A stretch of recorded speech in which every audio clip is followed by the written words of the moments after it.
দেখেছেন একটি অ্যাডেনিয়াম, কি সুন্দর অ্যাডেনিয়ামের গাছটা হয়েছিল। আর এখন দেখুন কত পরিমাণে ফুল হয়েছে অ্যাডেনিয়ামটায়। দেখুন কি দুর্দান্ত অ্যাডেনিয়ামের ফুল, আর কুড়িও এসেছে। অথচ দেখুন ওদিকে সাদা, এদিকে লাল। এদিকে দেখছি লালের গাছটা কেন জানি না মারা যাচ্ছে, দেখেছেন? এই যে লালটা দেখুন মারা যাচ্ছে। আর অ্যাডেনিয়ামের গোড়াটা দেখুন কতটা মোটা। এই যে অ্যাডেনিয়ামটা সত্যি কিন্তু খুব সুন্দর একটি গাছ। 270 টাকা নিয়েছিল আমার কাছ থেকে এই গাছটাতে। তো 1 বছর হয়ে গেল আমি গাছটা নিয়ে এসেছি। তখন কিন্তু গোড়াটা এতটা মোটা ছিল না, ছোট ছিল।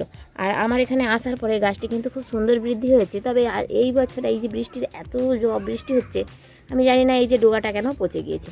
আপনারা যদি জানেন যে এই ডোগাটা কেন এইভাবে পচে গেল, তাহলে আপনারা আমাকে অবশ্যই কমেন্ট করে জানাবেন। অ্যাডেনিয়ামের গোড়া পচে যায় আমি এটা শুনেছি, কিন্তু এইভাবে যে ডোগাটাও আবার পচে যায় এটা কিন্তু আমি এই প্রথম দেখছি। দেখুন এই যে গাছটা কেন জানি না এইভাবে পচে যাচ্ছে।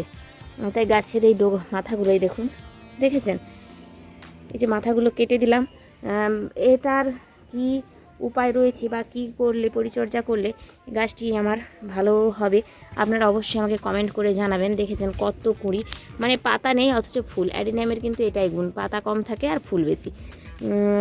এই যে ফুলটা, এই ফুলটা সত্যিই কিন্তু খুব ভালো লাগে। কিন্তু এইভাবে যদি গাছটা আমার নষ্ট হয়ে যায় তাহলে তো সত্যিই খুব খারাপ লাগে। দেখেছেন কত সুন্দর গাছটা, কত সুন্দর ফুল।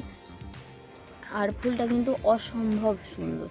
এই যে লাল ফুলটা কুড়িটা দেখছেন, এটাও খুব সুন্দর হবে পুরো এরকমই। আর এই দেখুন সাদাটা, দেখেছেন কি সুন্দর ফুল। তো আপনাদের বলবো, আপনারা চাইলে আপনারা অ্যাডেনিয়াম লাগাতে পারেন। কিন্তু দেখুন গোড়াটা কিন্তু আমার কিছু হয়নি, কারণ গোড়াটা আমি এই যে মাটির ওপরে রেখেছি। আর তাই জন্য গোড়াটার কোনো ক্ষতি হয়নি। গোড়াটা খুব সুন্দর আছে, শক্ত আছে।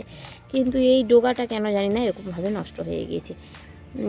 তো যদি আপনাদের এর কোনো উপায় জানা থাকে তাহলে অবশ্যই আপনারা আমাকে কমেন্ট করে জানাবেন।